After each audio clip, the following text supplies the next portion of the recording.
hopeful this joint subcommittee hearing can help answer questions and discuss solutions to the challenges arising from the first flu pandemic in 40 years. I've not been vaccinated because, like the majority of my fellow members of Congress, I don't fall into the CDC's priority groups. And like millions of other people across the country who have had H1N1, I felt rotten for a few days and stayed at home here in D.C.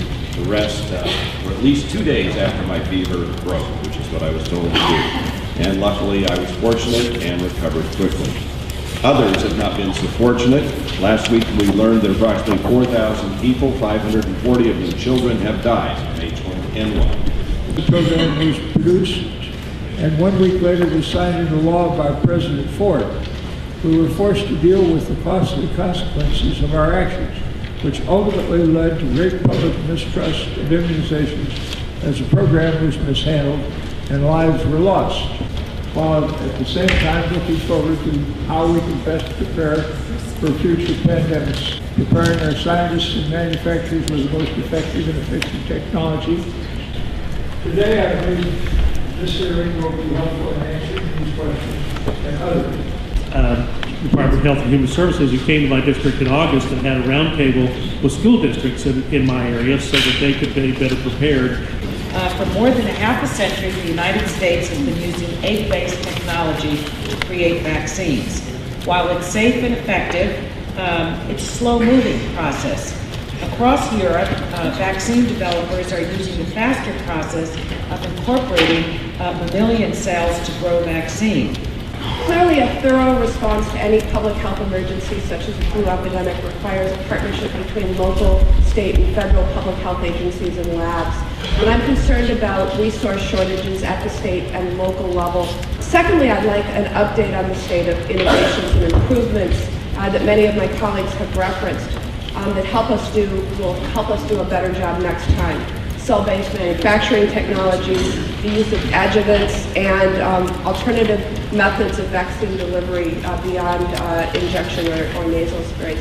And lastly, and I think most importantly to me, I'd like the witnesses' comments on our lack of domestic manufacturing of H1N1 and seasonal flu vaccine. This is of great concern to me, and I asked this of our Secretary of Health and Human Services when she last appeared before the committee.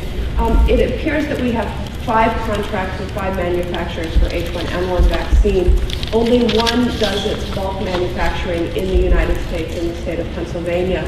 I think that if we were to ever face a much greater flu that presents much greater virulence,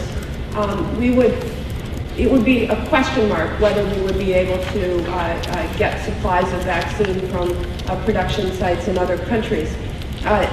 Any country that hosts vaccine manufacturers would want to assure that their own population was protected first before permitting the export.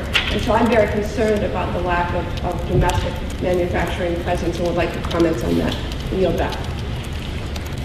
Over the 13 years I've been on this committee, we have got to fix this problem. We can't wait till we have the next pandemic to say that we've got to get an alternative to egg-based vaccines. And so again, to both of our chairmen, I want to thank you for having this hearing.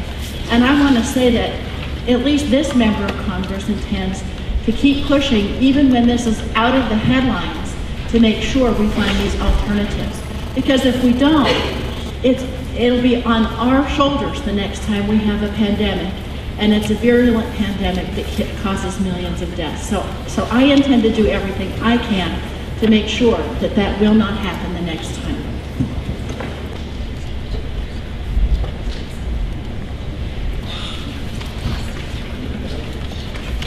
The gentlewoman passes. The gentleman from New York. No. Oh, her mic is not working. I'm sorry. This one working? Yeah. Okay. Thank you, Mr. Chairman. Thank you. Thank all the chairs and ranking members for having this hearing.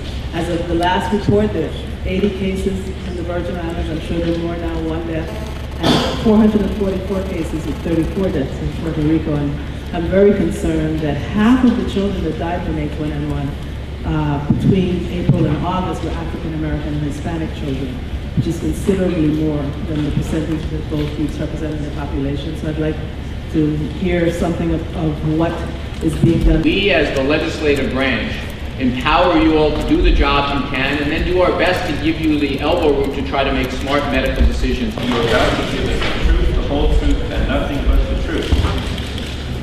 Let the record reflect that the witnesses replied in the affirmative. You are now under oath. Thank you. Partners. Of course, the heart of our response is the vaccination effort right now. Vaccines for the forefront for many, and so we've done this without cutting to address any unanticipated problems. We're working hard with partners across government, and in particular. Let me go to this question. If we're having all these problems, we know there's these shortfalls, all this is going on, and you have your emergency use authorization, then this adjuvant, are we the only country that doesn't require an adjuvant, that just said no adjuvant?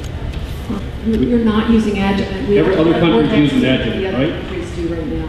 Yeah, other countries using adjuvant, right? Some are using adjuvant. Okay, why aren't we?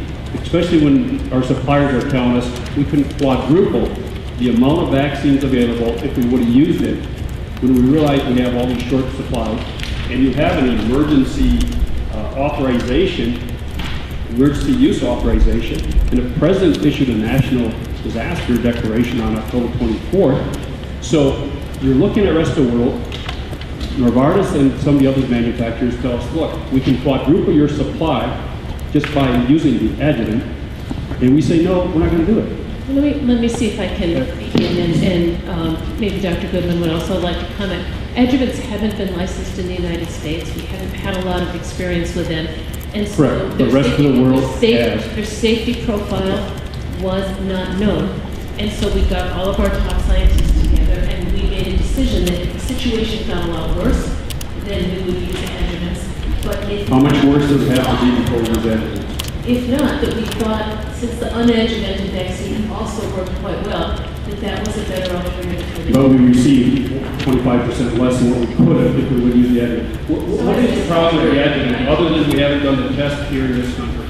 Well, as you know, the public's confidence in our vaccine system and in vaccines in this country Sure. is very, very fragile. Sure. We made a commitment not to cut corners and to use vaccine that is demonstrated. But it seems like we rely upon data from the rest of the world when it's within our convenience, but then yet when it's come, we look at the track record of the rest of the world and this adjuvant, whether or not we add or not, suddenly we decide to go different.